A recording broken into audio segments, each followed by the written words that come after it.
Shalom Avracha. As a bacher, as a young man who was born and bred after the Helen Vehester of Gimmel Tammuz, how can I take all the Rebbe's teachings and download them in a personal way and make them part of the way I think and how I look at the world? Most adults, and adults at this point means people, I guess, over 45 or over 50, because Gimmel Tammuz is 30 years ago, who are by Fabrengens week after week and paid attention to what the Rebbe was saying. Eventually something got to them, and that's how they think and what they live with. Nowadays, a bacher, myself, we may have a Seder of Siches where we learn some bits and parts of the Maimorim. We grew up hearing the main teachings of the Rebbe, but it went in one ear and came out the other. It's not the same. Those lessons are not the way I think and feel. We were not there by Matan Torah, so to speak, with the Kelos of Bracha. I'm not trying to kvetch or anything. I know this is where and what Hashem wants from me. The question is,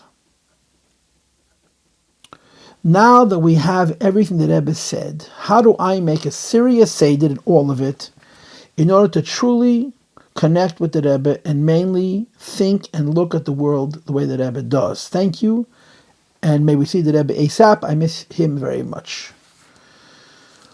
I want to tell you something. The answer to your question is ask your friends, because I don't understand the phenomena that I see with my eyes, which is a whole generation of Bachrim and girls who are deeply connected to the Rebbe. You know, there's a story that I always tell since I read it. I forgot where I read it, but I read it relatively recently, where they get a Rebbe, the Beis Yisrael, who physically never met the Rebbe, but he and the Rebbe were very good friends. They were very close. There's an enormous amount of mutual respect.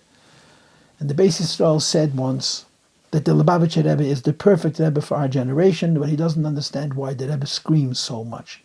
He felt that the Rebbe shouting disrespected him. It under-respected himself. This comment of the Beis Yisrael got back to the Rebbe, and the Rebbe's answer was, I have to scream so the Bacharim should hear me, that if someone is going to say I didn't say it, the Bacharim will say I did say it. That's the story. In my humble opinion, what the Rebbe was talking about is not the Bacharim who was standing at the Fabrengen 40 years ago, but you. There's a new generation of boys and girls who very much depend on their teachers and their parents to give them the Rebbe's lessons. But they don't want any hypocrisy and they don't want any compromise. When they get the sense that somebody is defining the Rebbe in a way that's less than 100 precise, they throw him away like a used tea bag. The boys and the girls want to hear the Rebbe directly, and they want to get the Rebbe's message, and they have a very difficult time trusting their teachers, and it's incumbent upon their teachers to give them the Rebbe's words just as they are, without watering them down, and without changing them, and without making accommodations for politics or society or whatever other considerations. And the kids are very, very intolerant of anybody who does that.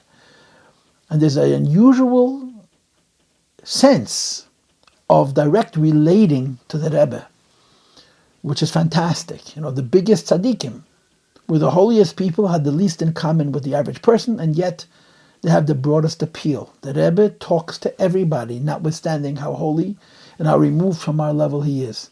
And you and your generation are a living example of that, meaning you're asking me how to do it, and I'm asking you, how do you do it? Because I see it. I see it in my own children, I see it in my students. And of course, the essence of the answer to your question is a hunger. You want to be a chassid, you have to pursue that knowledge, which of course means you have to ask people. And the good news is the Rebbe's Svarim are printed, the Igros Kodesh are printed, the Rebbe's letters are published by and large, the Rebbe's Siches are published by and large. There is an enormous amount of information available in the Rebbe's philosophy. You, as a young man who wants to develop a relationship with the Rebbe, have an obligation for yourself to seek the truth. What did the Rebbe say? What did the Rebbe think? What are the patterns of thought that went on in the Rebbe's teachings? And make them your own. Be weary of getting distracted by insignificant things. In other words, the focus has to be on how the Rebbe teaches you to think and the philosophy of your life, rather than little tiny details of how the Rebbe did something this way or this way that are not going to inform your life either in terms of how you do mitzvahs or in terms of how you think about the world and living in it. But the answer to your question is that it's all around you. All of your chassidim are figuring this out. And the beginning of it is a desire, is a hunger. Anytime you meet an older person, ask.